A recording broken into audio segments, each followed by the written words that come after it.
Things started when a notice was published in the paper by the Department of Transport indicating their intention to remove the wreck that's adjacent to the Causeway Road.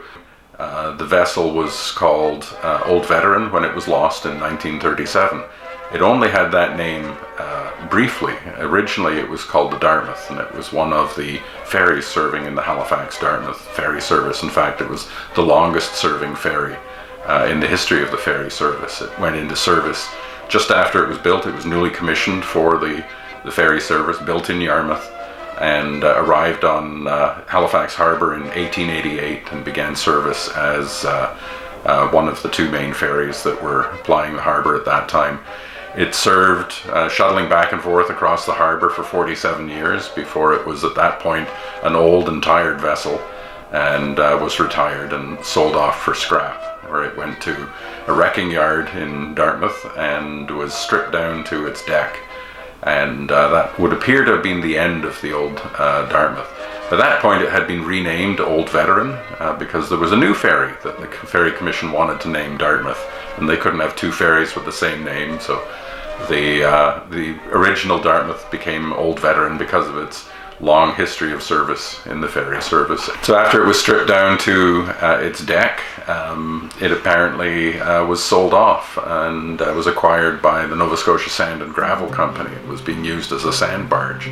At the time they were mining sand from Conrad's Beach, Lawrencetown Beach, and other beaches along the eastern shore for use in Halifax and in construction.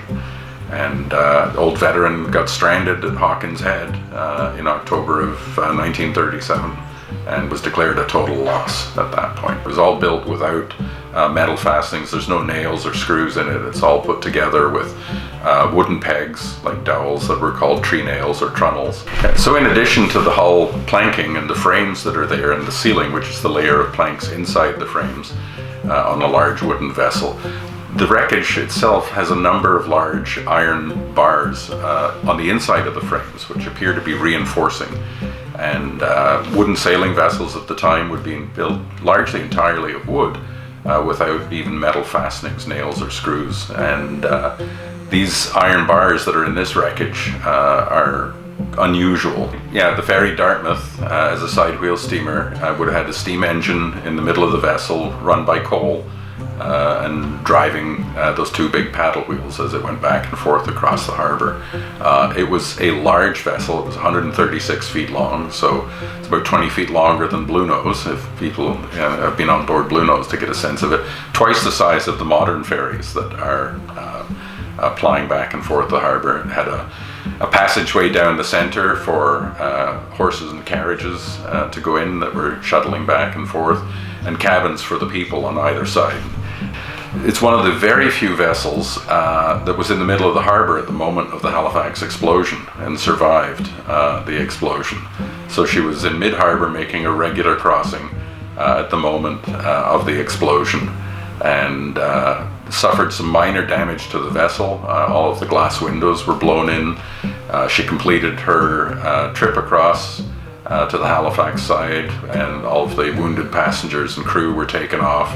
And ordinarily you'd think, well, that would be it for the day, but no, she just turned around and continued shuttling people and vehicles, and carriages, and other cars and trucks back across. So it's, in the aftermath of the explosion, it was critical to keep supplies moving back and forth across the harbours. It's great. You see kids playing on it, and no doubt having great dreams of pirate ships and the like. But personally, my hope is that it would stay there. It's a really interesting feature of the beach where it is. It's a great opportunity for people that don't scuba dive to get up close and see and touch a large wooden sailing vessel and see how they were put together. A lot of people were quite upset at the idea of it being removed, and so I know there were a number of emails and letters to the Department of Transport, to the local MP, MLAs, even people contacted Halifax Municipality and local councillors.